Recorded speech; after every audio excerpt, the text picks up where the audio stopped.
Salut les Stratoniens, j'espère que vous allez tous super bien. On est parti aujourd'hui pour une nouvelle vidéo où on va bien évidemment parler de mon trade de hier du Bitcoin. On ira voir aussi l'Ether, le BNB, on ira voir le SP500, on ira voir l'indice du dollar qui a chuté fortement. Donc toutes les autres monnaies ont pris un peu de valeur face à ça. Donc ça c'est plutôt bon signe. On ira voir 2-3 choses sur Twitter. On ira parler aussi de Metaverse. Donc un truc plutôt assez ouf. Je vais pouvoir vous montrer ça en vidéo. Je trouvais ça plutôt cool avec une petite vidéo de présentation. Enfin bref, j'espère que cette vidéo vous plaira. Sur ce, on est tout de suite parti. Crypto,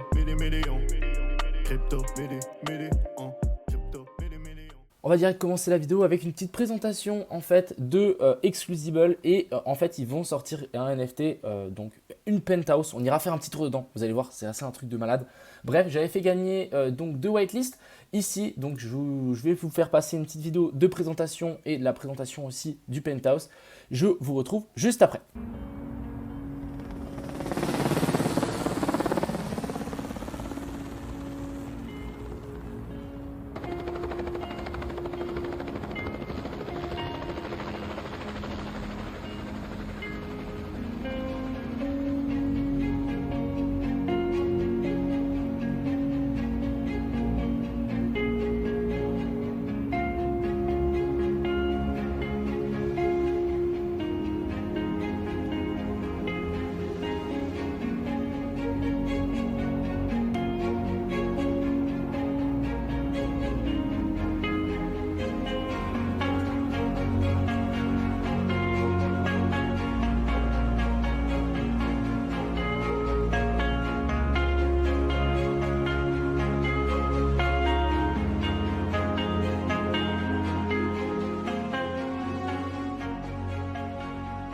Donc assez ouf, hein. Vous avez pu voir que ça ne rigole zéro. Bah, on peut même faire un petit tour ensemble ici. Donc j'ai ouvert le truc, donc par exemple, voilà, on peut voir qu'il y a l'hélico, etc. Je ne vais pas le faire parce que si je me balade là, mon ordi, je pense qu'il va péter un câble. Mais donc voilà, on peut vraiment se balader donc, dans cet appartement. Il y a plusieurs penthouses dans différentes villes, donc elles ne sont pas toutes les mêmes, et ce qui est plutôt pas mal. Avec pas mal de choses, ça veut dire qu'on pourra inviter des guests, on pourra faire des fêtes, on peut même, je crois, regarder des vidéos sur un cinéma. Bref, c'est assez fou pour le coup. Donc, qu'est-ce que c'est en fait Exclusible? Donc, Exclusible, c'est simplement en fait une plateforme Web3 qui lance en fait des projets et des NFT de luxe. Donc, ils avaient déjà lancé un partenariat avec Bugatti. Ici, on peut voir le prix, 12 Ether, le floor price, donc ça ne rigole zéro. Et du coup, là, ils vont sortir donc leur penthouse, c'est ce que je vous ai montré tout à l'heure avec la vidéo, qui me paraît plutôt pas mal. Ils avaient aussi lancé donc cette collection-ci. On a aussi une montre qui a été lancée sous forme de NFT, donc assez ouf pour le coup. Donc cette petite villa, moi je vais essayer de m'en choper une. On aura du coup le mint le 18 juin à 20 h. Je vous mettrai tous les liens en description, donc n'hésitez pas à aller checker tout ça. Donc il y aura 5000 penthouses ici à vendre. Donc moi je vais essayer de m'en choper une. Je sais qu'il y a aussi Alan et Mathéo qui vont essayer d'en choper une. Donc ça peut être sympa peut-être. Je ne sais pas si on peut en avoir plusieurs et les mettre les unes à côté des autres. Ça c'est un truc de malade. Et j'aurai invité plein de gens. Donc pourquoi pas inviter énormément de gens de la communauté pour, je sais pas, se balader, discuter. Il y a tellement de choses à faire. Je trouvais ça plutôt assez intéressant et surtout que c'est quelque chose qui va quand même prendre son envol, je pense, si le marché repart. Ça, c'est le genre de trucs qui peuvent vraiment péter ses mères. Parce qu'en fait, avoir un appartement pour afficher, pourquoi pas, d'une vidéo au mur, ces autres NFT contre le mur, ou je sais pas, vous pouvez, libre à votre imagination, de accrocher ce que vous voulez. Pourquoi pas même faire des photos, ou j'en sais rien. Mais voilà, ça peut être assez intéressant. Pourquoi pas faire aussi la fête. Pas mal de trucs. Donc, ces NFT ici seront disponibles le 18 juin à 20 h, donc sur le site. Et du coup, ça sera 0,6 ETH pour en fait les gens qui ne sont pas VIP. Il y a en fait des autres NFT à avoir. Si vous les avez, vous avez des prix. Vous les avez soit gratuits, donc soit les holders de Theta, vous les avez gratuits. Et du coup, aussi les holders de Alpha, ça sera 0,4 ETH et non 0,6. Donc assez intéressant de pourquoi pas se pencher, de pourquoi pas essayer d'en choper 2-3 aussi des NFT VIP. Bref, je mettrai tous les liens en description. N'hésitez pas à aller checker. Moi, je pense que ça vaut la peine de se pencher là-dessus. C'est un peu comme un OpenSea, mais un peu mieux. J'ai l'impression, un peu plus centré sur des trucs de luxe, etc. Enfin bref, je vous laisse aller voir ça. Et sur ce, nous, on est parti pour notre vidéo. Donc pour commencer notre petite analyse sur le Bitcoin, donc 2-3 petites analyses sur Twitter assez intéressantes. Donc ici, on veut une VAD 4, on veut un retour vers la zone des 26 000, 25 000, 24 000 pour ensuite faire notre dernière vague 5 pour piéger tout le monde, pour que ça soit rapide et efficace, qu'on reliquide les gens qui sont en train de long maintenant et mettre leur stop loss en dessous, ce qui est vraiment relativement obvious pour le coup. Ensuite ici on a Litecoin donc qui est un peu en avance sur les autres crypto-monnaies, donc là on est déjà remonté chercher cette vague 4 et du coup on va chercher directement cette vague 5, donc voilà, les alts vraiment dans le mal actuellement. Donc ça je voulais vous montrer et c'est assez intéressant pour le coup. Ensuite ici on va directement parler de mon ancien trade, donc je vais passer directement sur mon profil. Donc ici j'avais mis hier, donc mon trade est passé, hein, mon stop loss n'a pas été touché, donc je ne sais pas si vous vous souvenez de cette petite trade que je vous avais parlé hier dans ma vidéo, mais en fait on est descendu chercher cette zone de supply pour ensuite rebondir. On avait donc les annonces de la Fed et il y a eu énormément de volatilité. On a eu une bougie ici en une minute de plus de 1000 $ sur le Bitcoin. Donc mon ordre et mon stop loss a bien été tenu et du coup j'ai décidé de prendre profit un petit peu plus haut une fois qu'en fait on était venu chercher la liquidité qui était placée là en haut. Et ensuite j'ai mis mon stop en dessous qui a été repris. Mais du coup je suis sorti largement gagnant sur ce petit trade et sur le trade que je vous ai présenté hier. Donc c'était celui-là. On était rentré ici, en fait le stop loss qui n'a pas été touché et du coup moi je suis sorti par là autour, plutôt content. Maintenant, qu'est-ce qu'on peut s'attendre pour la suite de ce BTC? Ici on avait des petites liquidités, ici on avait des petites liquidités. Donc ces liquidités ici ont été touchées, donc ici on le voit bien, on a la mèche qui est venue les prendre, donc ça c'est plutôt bon signe. Il nous reste des liquidités ici en haut, donc on est déjà venu taper cette petite zone ici de liquidité, mais il nous manque en fait une liquidité un petit peu plus haute à potentiellement venir chercher et ensuite pourquoi pas mêcher au-dessus de cette mèche pour en tout cas revenir chercher voilà cette petite mèche. Maintenant, qu'est-ce qui est intéressant sur ce Bitcoin? Donc ça c'était le trade de hier, je vais passer donc sur le trade de tout à l'heure. Donc voilà, je suis actuellement en long sur le Bitcoin et sur l'Ether, donc assez intéressant. Pourquoi en fait je suis en long? Tout simplement c'est parce qu'en fait ici on a une potentielle tendance haussière. Donc je ne sais pas si vous vous souvenez, mais une tendance haussière on fait toujours des plus bas, toujours plus haut et des sommets toujours plus haut. Donc c'est exactement ce qu'on est en train de faire ici. Donc ici on voit que ça monte, tac tac tac, et même chose ici, on voit que ça continue à grimper. Tant qu'on maintient ce plus bas là, on reste dans une tendance haussière. La zone sur laquelle en fait j'ai long, tout simplement, c'est ici. Je l'ai placé un petit peu plus au-dessus parce que j'étais pas sûr qu'on allait le chercher. Mais en fait, vous voyez ici la petite zone grise, c'est une zone d'imbalance. Donc qu'est-ce que c'est une zone d'imbalance? On a une zone d'imbalance en 15 minutes. C'est une zone dans laquelle les mèches ne sont pas revenues et ne sont pas venues recroiser. Donc je vais m'expliquer. Ici, on a une petite mèche. Et du coup, en fait, dans toute cette zone ici, en fait, le prix est tellement monté fort que, en fait, il n'a pas eu le temps de travailler ces zones-là. Et du coup, en fait, on a une zone d'imbalance de ici à ici. Donc, je vais vous retirer un trait, donc depuis là. Hop, hop, hop. Donc ici à ici, on a une zone d'imbalance. On peut tirer en fait un grand rectangle là-dedans. Et c'est souvent une zone sur laquelle on va venir rechercher. Donc j'ai tiré une ligne et moi je me suis dit, ok, si on reste dans une tendance haussière et en fait si on fait toujours des sommets toujours plus haut ici, il y a de fortes chances qu'on vienne rechercher donc ce manque ici pour ensuite repartir. C'est pour ça qu'en fait j'ai long ici. J'ai pas long parfaitement sur la zone parce que souvent on part même avant de toucher, mais ça compte. Donc voilà, je me suis dit pourquoi pas. Ce qu'il faudra faire attention maintenant, donc personnellement moi j'espère et je pense que ça va pousser encore vers le haut. Encore une fois, je peux largement me tromper. Ici, on est vraiment en train de stabiliser pendant un certain temps. On peut largement dégoupiller vers le bas. Ça, c'est clair et net.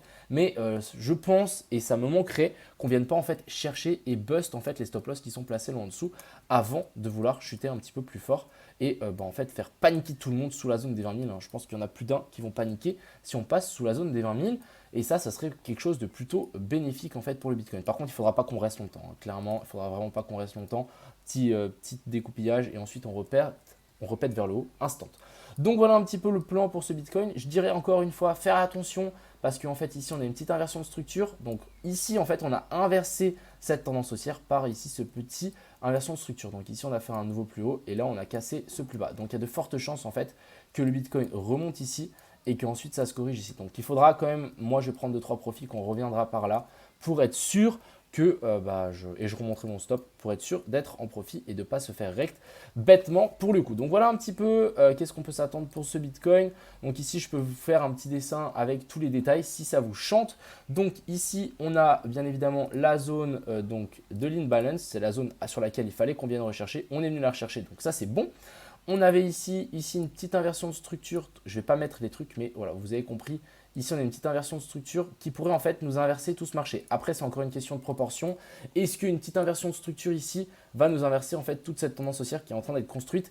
Et aussi, en fait, on est venu clairement confirmer de nouveau une autre inversion de structure ici, haussière du coup, pour le coup, pour revenir passer vers le haut. Donc ça commence à être plutôt pas mal. Bien évidemment, il nous manque celle-ci pour ensuite vraiment pousser vers le haut. Mais voilà, celle-ci aussi à surveiller. Si on a vraiment une clôture au-dessus, ça pourra vraiment être très très bénéfique pour le coup. J'ai quand même envie de faire un petit check en plus petite time frame ici. Donc pour avoir une inversion de structure ici dans cette zone-là, bien évidemment, il nous faut une cassure au-dessus de ça. Pour le moment, c'est toujours pas le cas. Donc ici, ça reste toujours baissier. Donc ce mouvement ici est toujours baissier pour le coup.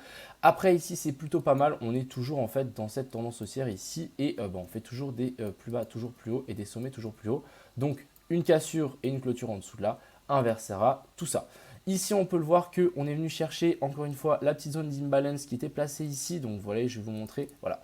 Pour moi, on est venu la chercher même si c'est pas tip top. Donc voilà, ici on avait une petite zone dans laquelle on avait potentiellement en fait un aimant à venir chercher et finalement on est bien venu chercher cette zone pour ensuite maintenant repartir vers l'eau. C'est pour ça que j'ai long aussi dans cette zone là et je suis plutôt confiant pour le coup. Enfin bref, ça c'est uniquement mon avis, on verra si ça marche ou pas. Je rappelle que il y a de fortes chances aussi qu'on chute vers le bas. Ici, pour moi, c'est presque du 50-50 pour le coup. Par contre, avec des stop loss, ça réduit en fait ce 50-50. Enfin bref, je ne sais pas si vous avez compris. Maintenant, passons donc sur cette petite Ethereum sur lequel on n'a toujours pas d'inversion de structure ici en plus grosse time frame. Voilà, il nous manque en fait la clôture au-dessus de ça. Ce qui serait assez intéressant, c'est pourquoi pas, si vraiment on va aller découper encore un cran plus bas, ce serait en fait de venir chercher les liquidités qui sont placées là en haut avec une petite mèche, donc remonter, faire une petite mèche et ensuite rechuter. C'est pour ça qu'à mon avis, il y a de fortes chances qu'on puisse long jusque là-haut et ensuite ça se retourne. Ça m'étonnerait qu'on se retourne directement. Après, il est vrai que voilà, ici on a pourquoi pas un petit bear flag, rien de, ouais, c'est pas, là on a un bear flag, dans un bear flag, c'est pas incroyable pour le coup, donc méfiance. Et pour avoir une inversion de structure ici, encore une fois, il nous faut une clôture au-dessus de cette mèche ici, clôture au-dessus de cette mèche, et là on pourra enfin dire que on va potentiellement venir chercher ces plus hauts. Mais pour le moment, c'est toujours pas le cas, donc prudent. Ici, on voit qu'on est en tendance haussière. On fait toujours des sommets toujours plus hauts. Et du coup, maintenant, cette zone-là, il faudrait que ça tienne et qu'on arrive à pousser vers le haut pour l'Ether. Du côté du BNB, pas grand-chose non plus à se mettre sous la dent. On a eu une jolie inversion de structure aussi ici. On revient chercher la zone de POI. On est potentiellement venu, on n'est pas venu chercher la zone d'imbalance encore. Non, on n'est pas encore venu rechercher cette zone imbalance. Maintenant, ici, ce qu'il nous faudrait pour inverser la structure, c'est aussi une clôture en fait au-dessus de ça pour ensuite se dire, ok, inversion de la structure ici. Et là, on va pouvoir dire, ok, nice, on a une inversion de structure de la petite tendance dans cette tendance haussière. Ça voudra simplement dire qu'on va venir péter en fait ce sommet-là sans trop de soucis. Et ça, c'est plutôt bon signe pour nous, vu qu'on est en longue. Ensuite, on va parler donc directement, j'ai envie de checker quand même l'Ether contre le BTC qui a du mal, clairement a du mal. Est-ce qu'ici on ne pourrait pas avoir une petite épaule tête-épaule inversée? Ça serait plutôt pas mal. Donc tac. Maintenant, ce qu'il nous faut, bien évidemment, c'est une clôture au-dessus de ça et qu'on puisse remonter jusque-là pour ensuite venir chercher un petit peu plus haut. Je rappelle que en fait, ici, on est quand même bel et bien descendu. On a cassé cette zone ici et on a chuté plutôt violemment pour le coup. Et ici, on a bel et bien une inversion de structure. Donc, on peut s'attendre à un potentiel pump de l'Ether face au BTC. Donc ici, on le voit bien, inversion de la structure. On vient chercher la zone de POI.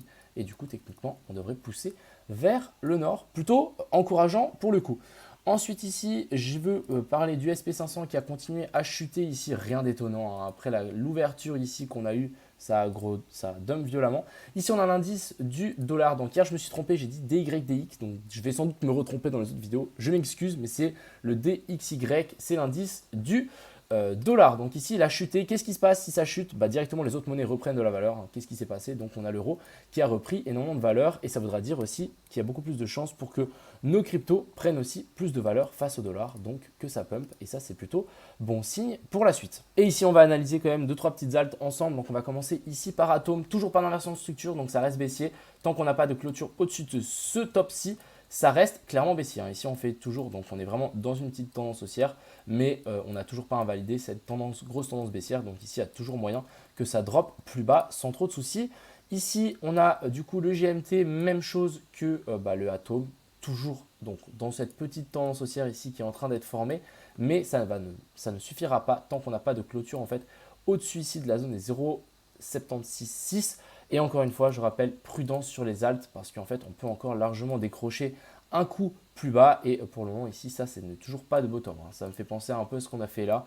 Vraiment, on tire des traînées comme ça et après quand ça casse, ça rechute plutôt violemment par la suite. Et on a le sol qui est peut-être un petit peu plus optimiste que les autres. Je vais zoomer, on va regarder ça ensemble. Donc ici, on a le sol, donc on est encore en petite time frame, et ici on peut le voir, on a bel et bien fait une clôture en fait au-dessus de ce top-là. Donc ça, c'est plutôt pas mal. Et ça, je me dis, ok, un petit inversion de structure ici qu'on a faite. Est-ce qu'on va venir potentiellement venir chercher la zone de POI sur laquelle on est déjà venu la chercher? Et est-ce que maintenant, ça va suffire pour repousser ce cours vers le nord? Et ça, c'est plutôt assez intéressant à surveiller pour le coup. Et encore une fois, est-ce qu'on n'aurait pas ici une petite épaule tête épaule inversée? Mais encore une fois, voilà, ici, toujours pas d'inversion de structure. Il nous aurait fallu en fait une clôture au-dessus de ce top-ci. Et là, on aurait pu se dire, ok, là, on est revenu chercher la zone de POI là, on a fait une inversion de structure et il y a moyen que ça pousse. Donc, peut-être on va la voir dans les heures qui viennent, mais pour le moment, c'est toujours pas le cas et ça reste clairement baissier pour la plupart des altes. Enfin bref, voilà, n'hésitez pas à me mettre en commentaire les altes que vous voulez voir. On va surveiller ce petit BTC vraiment, je vais le checker de temps en temps. Voilà, est-ce que ici ça va tenir? Ça, c'est une grosse question. Est-ce que ça va réussir à tenir et est-ce qu'on va réussir à pousser vers le nord? C'est la question à plusieurs milliers de dollars pour ma part. Mais voilà, on verra si ça passe ou pas. Mais c'est vrai que j'aurais préféré ici que ça reste plutôt rapide, qu'on descende, qu'on fasse une petite inversion de structure, donc quelque chose du style tac, tac, et ensuite on repart instant. Mais de latéraliser comme ça, c'est jamais très bon signe pour la suite. Donc faites attention à vous. On a des petites structures assez intéressantes. Est-ce que ça va suffire? Ça, c'est la question. Et je vous souhaite une agréable soirée. Donc encore une fois, prenez des pincettes. Il y a des bonnes structures, mais est-ce que ça va tenir? Ça, c'est la question. Enfin bref, j'espère que cette vidéo vous plaira. Je vous souhaite une agréable soirée. N'hésitez pas à aller checker en commentaire donc tous les liens pour Exclusible et les Penthouse. Je pense que ça vaut la peine de checker tout ça. Enfin bref, passez une bonne soirée. À plus.